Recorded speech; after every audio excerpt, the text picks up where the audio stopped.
Dia 24 de fevereiro de 2022, precisamente agora às 14 horas e 40 minutos, venho até vocês, meus caros amigos e convivas, para que possamos observar um fato interessante dentro da história e, infelizmente, diante de um episódio que eu abomino de toda forma, que seria sacrifício de vidas humanas. Mas temos a Lua minguante em Sagitário. Vamos ter um aspecto bastante relevante entre Vênus, Marte e Plutão em Capricórnio.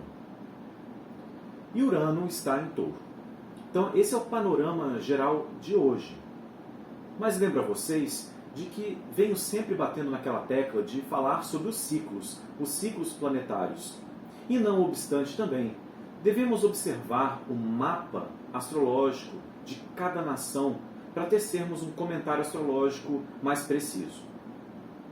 Guardadas essas proporções e observações, já também digo a vocês que eu não sou um exímio historiador, não entendo de geopolítica e estou tecendo o meu comentário diante dos ciclos astrológicos que eu venho estudando.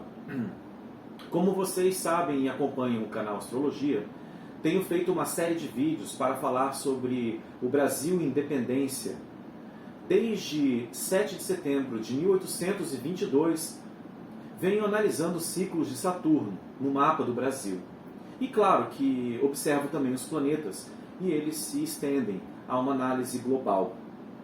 Mas se atendo ao mapa do Brasil de 2022, que seria o bicentenário da independência da nossa nação, nós vamos ter como um agravante um cenário também macro, político, macro, econômico, macro, social, enfim.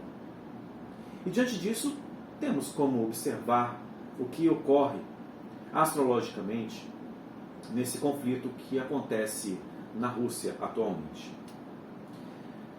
Penso eu que se nós formos trazer os ciclos diante desse aspecto, nós vamos observar que desde a Primeira Guerra Mundial nós vamos ter uma relação um pouco conflituosa nesta região.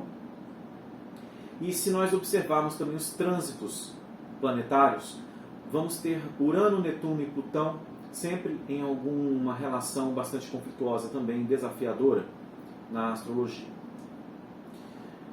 Nesses ciclos que antecederam o dia de hoje, nós temos um cenário que todos vocês sabem disso, não acreditem no que eu falo, vocês podem pesquisar na internet, tá? Eu só estou trazendo uma opinião minha, diante do espaço que eu me proponho a desenvolver, que seria o canal Astrologia. E afinal de contas, convido você a se inscrever no canal, deixar o seu like no vídeo para me apoiar, e acompanhar também no Instagram o canal Astrologia. E também, se vocês quiserem participar, vão ser de bom grado, porque afinal de contas, o canal Astrologia é um espaço para elaborarmos juntos e estudarmos juntos o conhecimento da astrologia. Então, o cenário atual da Rússia vem de uma história na qual essa nação tinha como foco a estabilidade e o poder, assim como as grandes nações que estiveram presentes na Primeira Guerra Mundial. E como podemos observar, o posicionamento geográfico da Rússia altera a forma pela qual uma construção social é feita, a cultura dos russos, a forma pela qual eles enxergam as relações com o céu. Imaginem que, diferente do Brasil, não há tanta claridade para ser observado o céu. Então nós temos também a levar em consideração como que os antigos construíram a sua própria cultura, a sua própria nação. E aí nós podemos observar a diversidade de formas de expressões esotéricas, religiosas, enfim, durante todos os povos que estão espalhados pelo planeta. Isso não é novidade.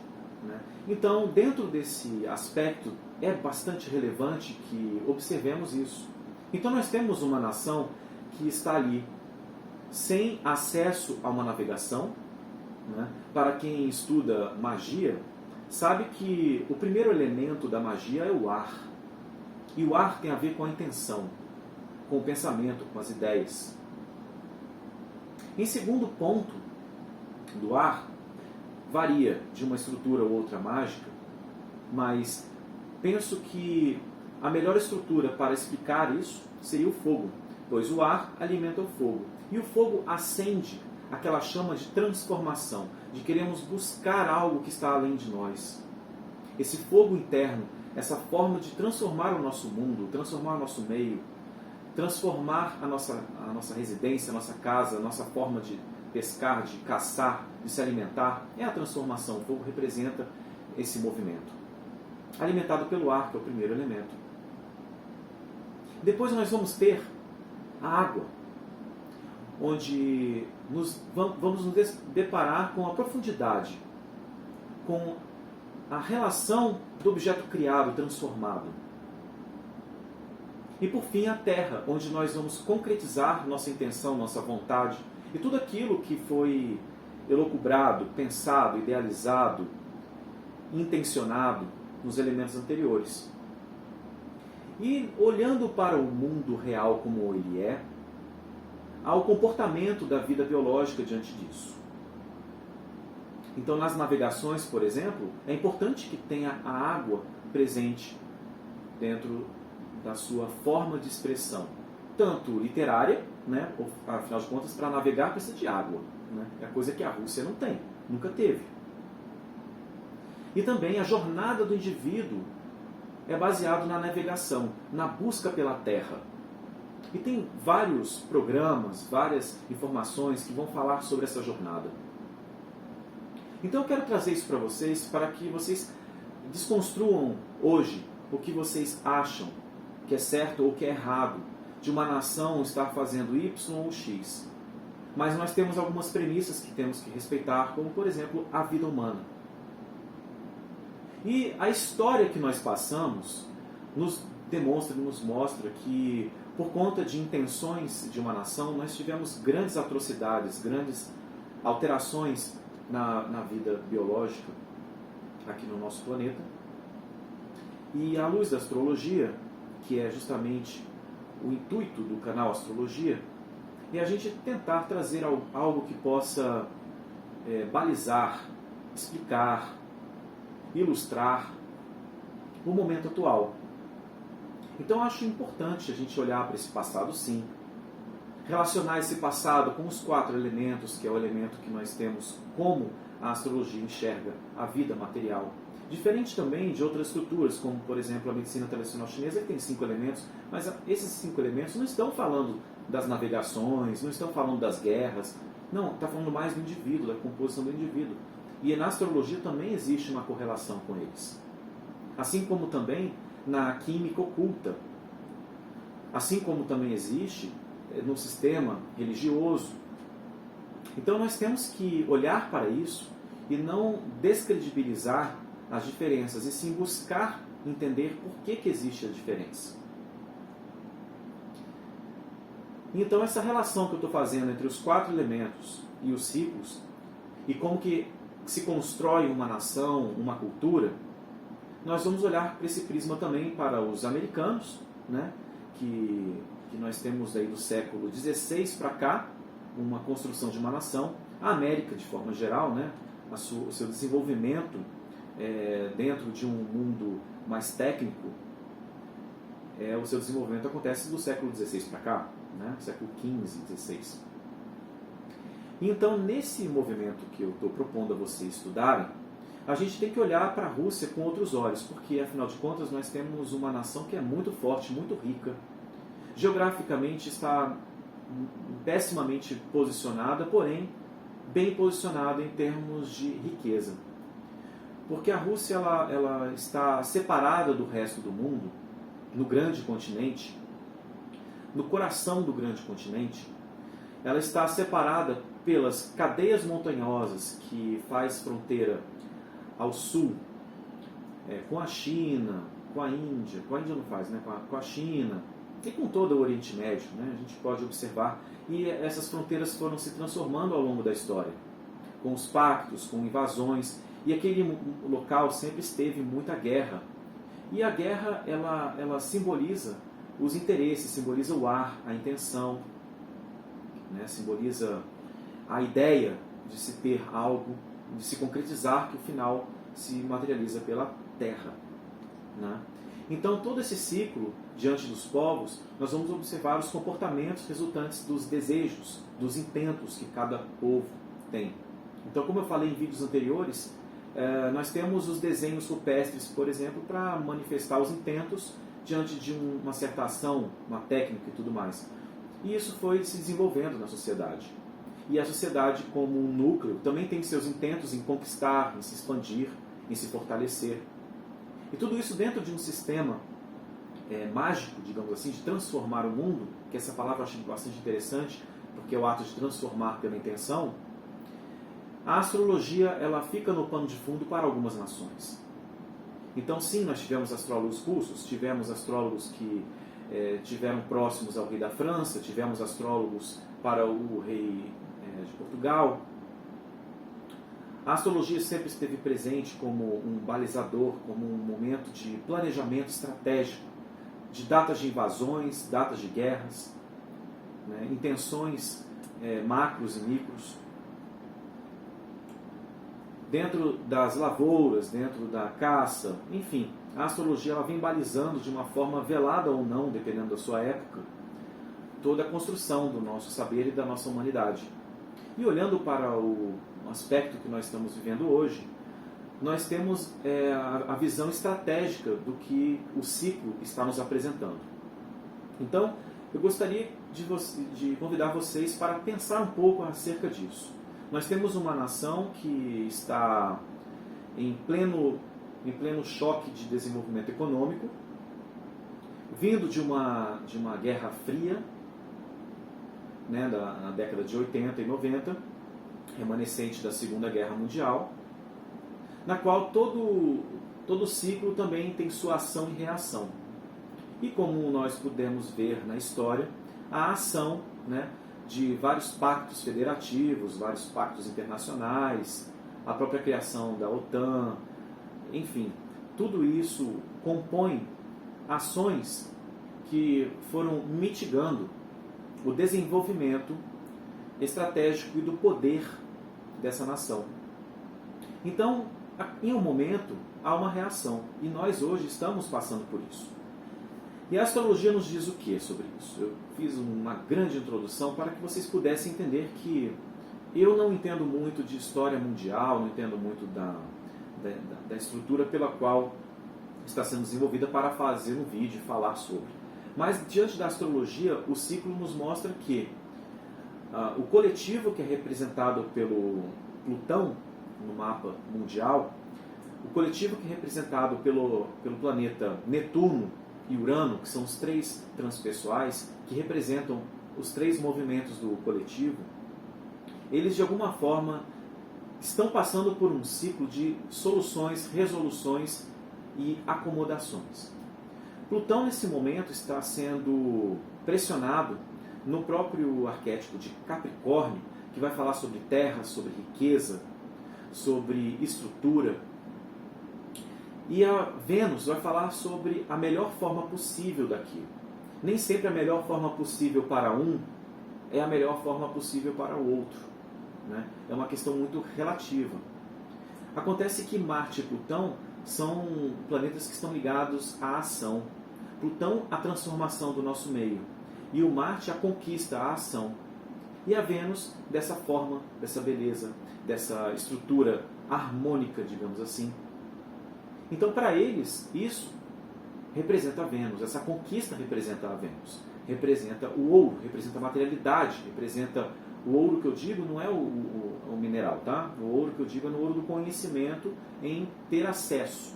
É o ouro da posição estratégica. É o melhor, é o aspecto mais puro daquilo que eles julgam. Não que isso seja a realidade para a gente, né? Pode até ser, mas os meios também são observados dentro da astrologia. E não só esses planetas vão falar sobre também o que vai acontecer, mas eles compõem todo um aspecto que vão trazer para a gente as interpretações. Urano, por exemplo, em Touro, está falando sobre a transformação dessa matéria. A Vênus, para quem não entende muito de astrologia, fala sobre a materialidade em Touro, tanto que a Vênus ela é regente, o planeta regente de Touro. Touro vai falar simbolicamente sobre a materialidade, sobre a fecundidade, sobre a terra. E a Vênus também é expressa pelo ar, em Libra, que é justamente essas estruturas que estão sendo transformadas por Plutão nessa conjunção atual. E aí nós temos que olhar o mapa da Rússia para entender mais ainda de Kiev, da fundação de Kiev e da fundação de Moscou, para nós entendermos essa relação. Então não é uma coisa que a astrologia possa explicar, possa prever de uma forma tão simples assim, como pode ser colocada aí por outros colegas, né, na astrologia. Mas o que nós temos como observar é o retrato. O retrato de hoje nós temos a lua minguante em Sagitário. Sagitário vai falar sobre dogmas, sobre estruturas de filosofia, sobre certezas. A lua também fala sobre o coletivo, sobre as emoções que estão sendo instigadas pelo fogo característico do signo de Sagitário. Mercúrio e Saturno estão em um signo de ar, que é Aquário. Saturno está domiciliado em Aquário. Então ele tem uma modificação natural da sua estrutura de ser. E o Mercúrio ele fala sobre a comunicação, a transformação de verbo em ação, ou ação em verbo, ou interpretação, comunicação, troca, comércio, tudo isso Mercúrio tem a dizer. E se vocês quiserem, vocês podem assistir também o vídeo que eu falo sobre Mercúrio aqui no canal Astrologia. Então, juntando tudo isso, o panorama hoje, enxergo eu que seja o mundo representado por esses planetas transpessoais, que é Netuno, Urano e Plutão, está numa fase de estar à mercê disso, ou seja, estamos olhando para isso. Astrologicamente não há uma reação direta. Então, na minha concepção, eu descarto a intervenção de terceiros nesta jogada, ou seja, o presidente Putin, por assim dizer, ele estará e conseguirá realizar seus pleitos neste primeiro momento, né? No segundo momento, haverá uma reação. E que reação vai ser essa? Também arrisco dizer de que a Terceira Guerra Mundial ela não vai ser uma guerra física com armamentos e esse tipo de confronto que nós estamos acostumados nesse paradigma da Segunda Guerra Mundial. E sim, uma guerra que vai ter como base a relação de Plutão em Capricórnio, que vai falar sobre a economia, sobre as estruturas e tudo mais, e fazendo alusão também à luz e sombra, que é Câncer. Câncer tem a ver com a sua ancestralidade, tem a ver com o aspecto biológico. Então, entendo eu que a Terceira Guerra Mundial é uma guerra mais biológica, é o que nós estamos passando. Não é nem uma nação contra outra nação, são nações sofrendo intervenções biológicas. Aí a gente tem muito pano para manga para conversar sobre isso, não é verdade? E também, claro, que não é apenas por Plutão estar em Capricórnio que eu estou justificando isso, eu estou dando um exemplo, né? Porque também tem outros exemplos que eu poderia dar, mas não vou falar isso agora, por conta do vídeo não ficar muito comprido, muito complicado de se entender. E sugiro que vocês escrevam aqui embaixo seus comentários, falando um pouco sobre isso. E se eu devo ou não tecer meus comentários e trazer mapas e apresentar para vocês a minha interpretação acerca disso. Então, para finalizar, o dia de hoje, né? Estamos no dia 24 de fevereiro de 2022 e nós estamos com um cenário de guerra, de sofrimento, no qual tudo poderia ter sido evitado se o maior mal da ignorância estivesse sendo mitigado por nós, seres humanos, que é a questão da ignorância. Resoluções, soluções, nós temos. Agora acontece que nem sempre o que nós temos como resoluções e soluções são as melhores possíveis, como, por exemplo, um diálogo. o exercício da empatia, a observação do nosso meio, o respeito pela natureza, enfim, são questões que são pautadas há milênios. Mas hoje nós estamos deparando com um cenário desse apocalíptico de guerra. Sinto muito pelas famílias e pelas pessoas que lá estão. Sinto por todos nós que estamos coletivamente sofrendo esse ataque que, sem precedentes, justifica, no ano de 2022, o sofrimento do homem com a intenção de matar simplesmente para prevalecer a sua força da sua nação. Então, meus caros amigos convivas, convido vocês a se inscreverem no canal e, se quiserem participar também do Instagram, é Canal Astrologia. E aguardo vocês, seus comentários e se devo ou não seguir com análises de mapas nos temas que vocês quiserem.